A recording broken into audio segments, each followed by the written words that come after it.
ನಮಸ್ಕಾರ ಸ್ನೇಹಿತರೆ. ಈ ಒಂದು ವಿಡಿಯೋ ತುಂಬ ಡಿಮ್ಯಾಂಡಿಂಗ್ ವಿಡಿಯೋ. ತುಂಬ ಜನ ಕೇಳ್ತಿದ್ರಿ, ಬ್ರೋ ನಾನ್ ಐ ಟಿಯಿಂದ ಹೇಗೆ ಐ ಟಿಗೆ ಬರೋದು, ಅಥವಾ ಕಾಲೇಜಲ್ಲಿದ್ದರೆ ನಾವು ಹೇಗೆ ಐ ಟಿಗೆ ಪ್ರಿಪ್ರೇಷನ್ ಮಾಡ್ಕೊಳೋದು ಅಂತ ಹೇಳಿ ತುಂಬ ಜನ ಕೇಳ್ತಿದ್ರಿ. ಅದಕ್ಕೆ ಇದಕ್ಕೊಂದು ಡೆಡಿಕೇಟೆಡ್ ಆಗಿ ಒಂದು ವಿಡಿಯೋ ಮಾಡಬೇಕು ಅಂತ ಹೇಳಿ ಅದ್ರ ಏನೋ ನಾನ್ ಐ ಟಿಯಿಂದ ಐ ಟಿಗೆ ಐ ಟಿ ಜಾಬ್ ರಿಲೇಟೆಡ್ ಹೇಗೆ ನಾವು ಕ್ರ್ಯಾಕ್ ಮಾಡ್ಬೋದು ಅದ್ರ ಬಗ್ಗೆ ಒಂದು ವಿಡಿಯೋ ಮಾಡ್ತಿದ್ದೀನಿ. ಏನಪ್ಪ ಅಂದರೆ, ಇವಾಗ ನೀವು ಏನಾದ್ರು ನಾನ್ ಐ ಟಿಲಿ ಅಂದರೆ ನಾನ್ ಐ ಟಿ ಸ್ಟ್ರೀಮಲ್ಲಿ ಜಾಬ್ ಮಾಡ್ತಿರ್ತೀರಾ, ನೀವು ಐ ಟಿ ಬರಬೇಕು ಅಂದರೆ ಇದು ತುಂಬ ಈಸಿ ಪ್ರೊಸೆಸ್ ಅಲ್ಲ, ತುಂಬ ಡಿಫಿಕಲ್ಟಿ ಇರುತ್ತೆ. ಹಾಗೆ ಕಾಲೇಜ್ ಸ್ಟೂಡೆಂಟ್ಸ್ ಆದರೂ ಅಷ್ಟೇ, ನೀವು ಕಾಲೇಜಲ್ಲಿ ಓದ್ತಿರ್ತೀರಾ, ಇವಾಗಿಂದನೇ ಟೆಕ್ನಿಕಲ್ ಸ್ಕಿಲ್ ಮೇಲೆ ತುಂಬ ಇಂಪಾರ್ಟೆನ್ಸ್ ಕೊಡಿ. ಬಿಕಾಸ್ ಇವಾಗ ಮಾರ್ಕೆಟ್ ತುಂಬ ಕಷ್ಟ ಇದೆ, ತುಂಬ ಅಂದರೆ ತುಂಬ ಕಷ್ಟ ಇದೆ. ಜಾಬ್ ಸಿಗೋದು ಅಷ್ಟು ಈಸಿ ಇಲ್ಲ. ನೀವು ಟೆಕ್ನಿಕಲಿ ಗುಡ್ ಇದ್ದರೆ ಮಾತ್ರ ನಿಮ್ಗೆ ಜಾಬ್ ಸಿಗುತ್ತೆ. ಟೆಕ್ನಿಕಲಿ ತುಂಬ ಚೆನ್ನಾಗಿದ್ರಿ ಅಂದರೆ ನಿಮಗೆ ಜಾಬಿಂದ ಹೆದರಿಕೆ ಬೇಡ, ನಿಮ್ಗೆ ಆರಾಮ್ಸೆ ಜಾಬ್ ಸಿಗುತ್ತೆ. ಬಟ್ ಇವಾಗ ಏನೋ ನಾನ್ ಟೆಕ್ನಿಕಲ್ ಫೀಲ್ಡಲ್ಲಿ ವರ್ಕ್ ಮಾಡ್ತಿರ್ತೀರಲ್ಲ, ಅಂದರೆ ಈ ಐ ಟಿ ಬರಬೇಕು ಅನ್ನೋ ಡ್ರೀಮ್ ಎಲ್ಲರಿಗೂ ಇರುತ್ತೆ, ಅದೇನು ತಪ್ಪಲ್ಲ.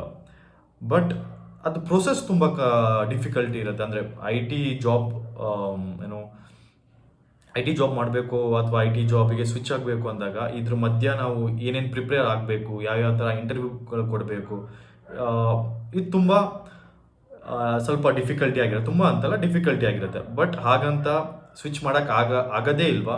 ಹಾಗೇನಿಲ್ಲ. ಯಾರು ಬೇಕಾದ್ರೂ ಕೂಡ ಐ ಟಿಯಲ್ಲಿ ಜಾಬ್ ಮಾಡ್ಬೋದು. ಇವನ್ ನಿಮ್ಗೆ ಗೊತ್ತಿರ್ಬೋದು, ಗೂಗಲ್ಲು ದೊಡ್ಡ ದೊಡ್ಡ ಕಂಪ್ನಿಗಳಲ್ಲಿ ಬಸ್ SLC ಫೇಲ್ ಆಗಿರೋವಂಥವ್ರು, 8ನೇ ಕ್ಲಾಸ್ ಫೇಲ್ ಆಗಿರೋವಂಥ ಹುಡುಗರು ಕೂಡ ವರ್ಕ್ ಮಾಡ್ತಿದ್ದಾರೆ.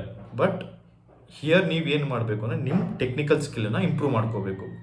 ಏನೇನು ಟೆಕ್ನಿಕಲ್ ಸ್ಕಿಲ್ಲು?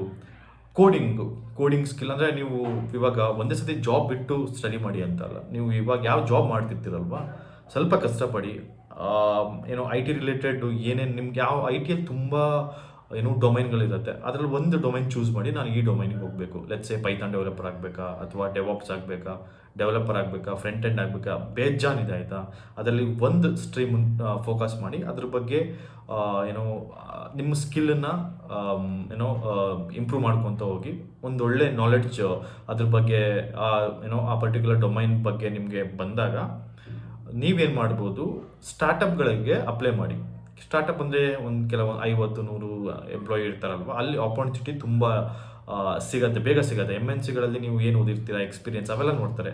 ಬಟ್ ಸ್ಟಾರ್ಟಪ್ಪಲ್ಲಿ ನಿಮ್ಮ ಹತ್ರ ಟ್ಯಾಲೆಂಟ್ ಇದೆಯಾ, ನಿಮ್ಗೆ ಜಾಬ್ ಕೊಡ್ತಾರೆ, ಒಳ್ಳೆ ಪ್ಯಾಕೇಜ್ ಕೂಡ ಕೊಡ್ತಾರೆ. ಸ್ಟಾರ್ಟಪ್ಪಲ್ಲಿ ಏನು MNCಯಲ್ಲಿ ಏನೋ ಜಾಸ್ತಿ ಕೊಡ್ತಾರೆ ಅಂತೇನಿಲ್ಲ, ಸ್ಟಾರ್ಟಪ್ಪಲ್ಲೂ ಕೂಡ MNCಗಿಂತ ಜಾಸ್ತಿನೇ ಕೊಡ್ತಾರೆ ಆಯಿತಾ. ಬಟ್ ನಿಮ್ಮ ಹತ್ರ ಆ ಟ್ಯಾಲೆಂಟ್ ಇರಬೇಕು.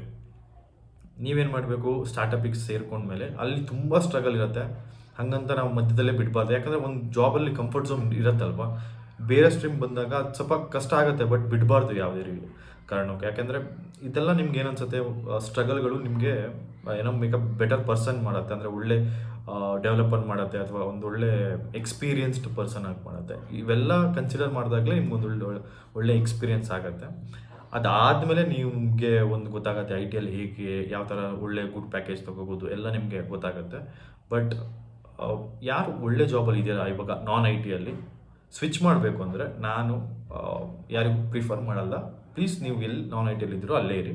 ಬಟ್ ಐ ಟಿಯಲ್ಲಿ ಬರಬೇಕು, ತುಂಬ ಸ್ಟ್ರಗಲ್ ಇದೆ, ನನಗೂ ಡ್ರೈಮ್ ಇದೆ ಅಂತ ಅಂದರು, ದಯವಿಟ್ಟು ಅದಕ್ಕೆ ಯಾವುದೇ ರಿಸ್ಟ್ರಿಕ್ಷನ್ ಇಲ್ಲ, ಆರಾಮಾಗಿ ಬರ್ಬೋದು. ಬಟ್ ಪ್ರೊಸೆಸ್ ತುಂಬ ಕಷ್ಟ ಇರುತ್ತೆ, ತುಂಬ ಸ್ಟ್ರಗಲ್ ಇರುತ್ತೆ. ಇದಕ್ಕೆಲ್ಲ ರೆಡಿ ಇದ್ದರೆ ಬನ್ನಿ. ಇದ್ರ ಬಗ್ಗೆ ಇನ್ನೂ ಡೀಟೇಲ್ಡಾಗಿ ಯಾವ ಸ್ಟ್ರೀಮ್ಗಳಿವೆ ಅದ್ರ ಬಗ್ಗೆ ವಿಡಿಯೋ ಬೇಕು ಅಂದರೆ ನನಗೆ ಕಮೆಂಟ್ ಮಾಡಿ, ನಾನು ಇದ್ರ ಬಗ್ಗೆ ಡೀಟೇಲ್ಡ್ ವಿಡಿಯೋ ಮಾಡ್ತೀನಿ. ನಮಸ್ಕಾರ, ಒಳ್ಳೆಯದಾಗಲಿ. ಹೀಗೆ ನನ್ನ ಚಾನಲ್ನ ಸಪೋರ್ಟ್ ಮಾಡಿ. ನಮಸ್ಕಾರ.